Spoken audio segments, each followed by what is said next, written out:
Welcome back everybody to my latest Q&A. Before I get to the questions, one quick announcement. For the next month, I'm trying to mix things up by posting vlogs on the days that I don't post reviews. Some of them are public, some for members, so be on the lookout for those. And speaking of memberships, I do give away memberships during the premiere of every Q&A, so be sure to stick around for that. And with that, let's get to the first question. Susie Clue 7 asks, how many countries outside the United States have I visited?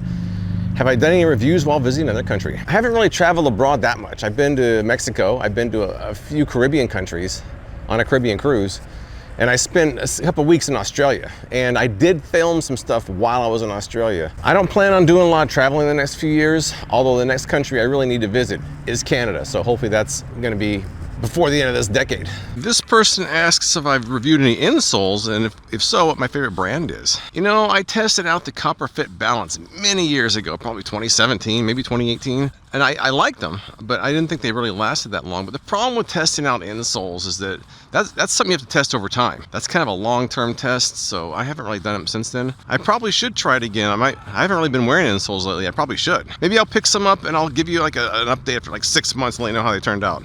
Good idea.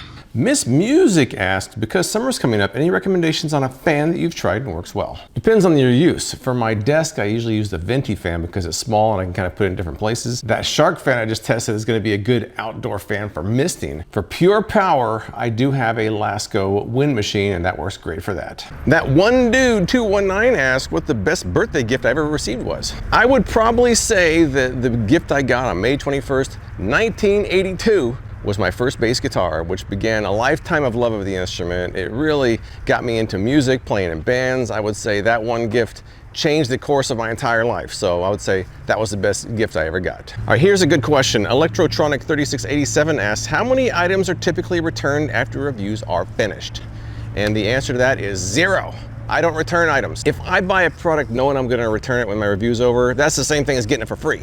I want to be invested in a product 100%. I want the risk and I want my conclusion to be based on my investment in that product. So I don't return items unless they're broken. This person says that their 3-year-old son has been obsessed with my reviews, especially egg-related ones. So the question is, how many eggs do I think I've tried over my review career? First of all, give my regards to your son. I'm glad he enjoys my reviews, especially my egg ones. Now, this is a really rough estimate, but looking back at all the egg gadgets, the pans, the other kitchen gadgets, I would say I've probably at least consumed 200 eggs just as part of this channel. And what's funny is I don't really eat a lot of eggs.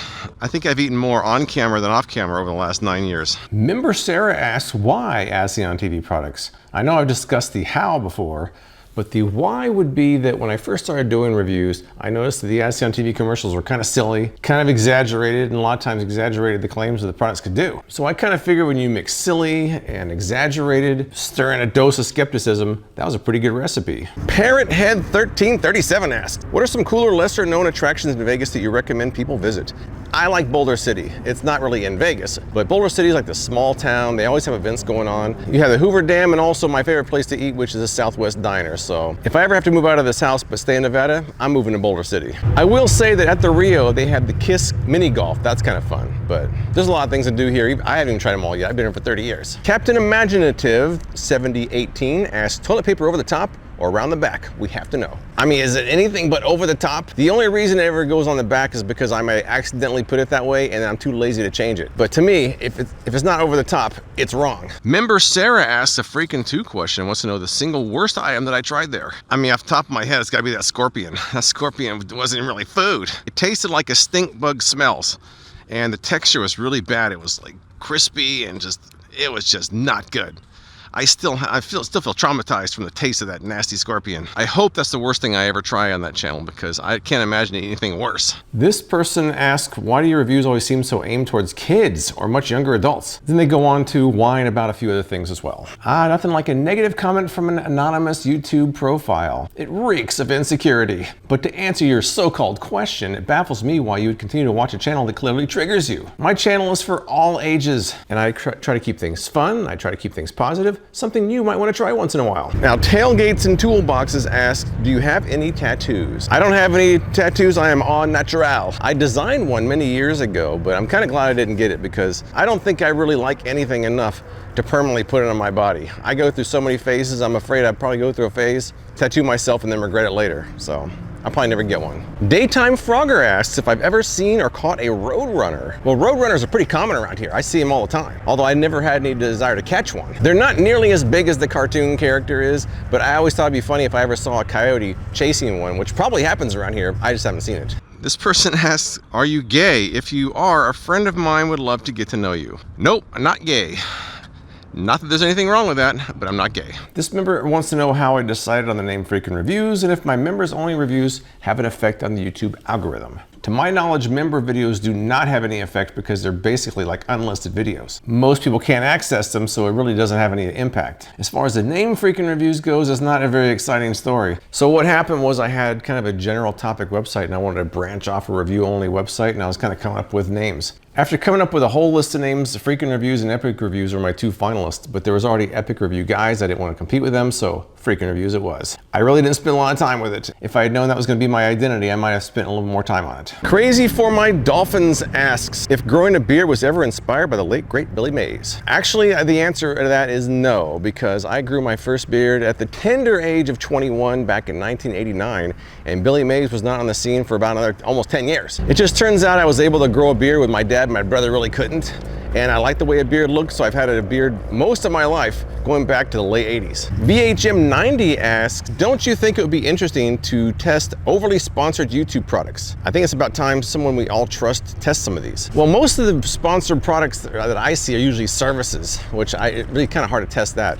Are also these lame mobile apps that really nobody wants to play. I'm certainly open to suggestions, but I don't really have any idea of what's being overly sponsored out there right now. Dan wants to know, what tricks does Bailey know how to do? Now, Bailey knows what I guess you'd call one trick, and that's to sit, but I don't really call it a trick. It's just more of a command, like, Bailey, sit down. But Bailey's really smart. She understands me. She doesn't know all these parlor tricks that other dogs know, but she understands. I can nudge her a certain way or look at a certain way, and she knows what I want. Or she can look at me or nudge me, and I'll know what she wants. If she ever senses that I'm upset, like at my computer or something, like my computer crashes, she understands. She comes over and tries to calm me down. So she doesn't know that many tricks, but she's a very intelligent dog. Dave wants to know if I'd consider doing a collaboration with Ricknineg on funny products used on Gilligan's Island. For those of you who don't know, Ricknineg is a YouTube channel that I've been commenting on for years. I've been watching him for years because it's about classic TV, which I love. I don't really know how we'd collaborate when I do product reviews and he does classic TV trivia,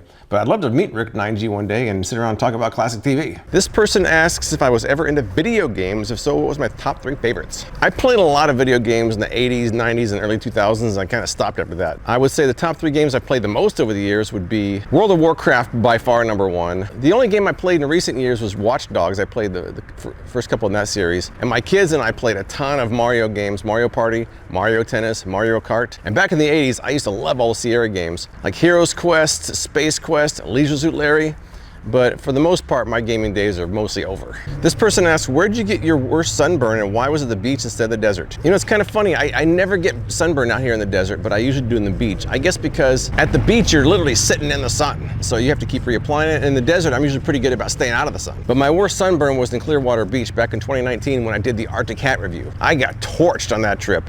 I guess because I was sitting at the beach, I didn't get my back properly with sunscreen. I knew an esthetician at the time, and I sent this panic text saying, how do I care for this? What am I supposed to do? That was a bad sunburn. I hate getting sunburn, but you can't avoid it sometimes. Thumbs Are Handy asks, if you could change one thing about YouTube, what would it be and why? I gotta say 2 things, because they're kind of almost related. AI generated content and spam bots in the comments. As far as the second one of those goes, my big problem with the bots in the comments is, come on, YouTube can't fix that. They're supposed to be the greatest tech company in the world, and you have these like low-level bots infiltrating comments, these fake conversations. You know how to fix it, Google, but you're not doing it because you need all that extra traffic. I know your tricks. And the other thing is AI generated content. I wish there was a system where you could not only tell YouTube that you don't want to see any AI generated content, but there was a community way of flagging AI generated content, because sometimes it's kind of hard to tell. I saw one with Neil deGrasse Tyson. It was clearly not even him talking. It was like an AI generated version of his voice. A lot of people in the comments thought it was him talking, and he wasn't even saying anything accurate. I wish you could just say, I don't want to see any AI generated content, man. That would make things a lot better. They won't do it. but they should. This person wants to know if I intentionally set up my house to review household gadgets, or do I rent a separate space for that? I used to rent a space, but nowadays I just use my house. All I really do to get it set up is to declutter the area I'm filming in. Otherwise, real world situation is the way I want to go. This person asks, have fans ever approached you out and about? If so, how does it feel? Well, that does happen on occasion, and it's always a very nice encounter. I've never had anything negative before, fortunately. I guess if I ever run into an eventer, it might be negative. It's always very nice, but it's a little bit weird for me because I'm talking to someone I've never met before. I know nothing about them, and they sometimes know a lot about me. But otherwise, it's kind of cool. Roscoe the Cat says, we have the same birthday. Do you consider yourself to be a Taurus or Gemini? I'm a Taurus. First of all, happy birthday to you as well. I've always considered myself a Gemini, but I always say I'm on the cusp. Now, I don't really believe in astrology. It's just kind of a fun thing to talk about. As you know, May 21st can kind of be a Taurus or a Gemini depending on what year it is. It seems to me like it's usually more Gemini than Taurus. What's weird about that is we can both be right. Well, that's it for this Q&A. I'll be back in about another month in my next Q&A. Congratulations to those who won memberships during the premiere. I appreciate you watching, and I'll see you next time.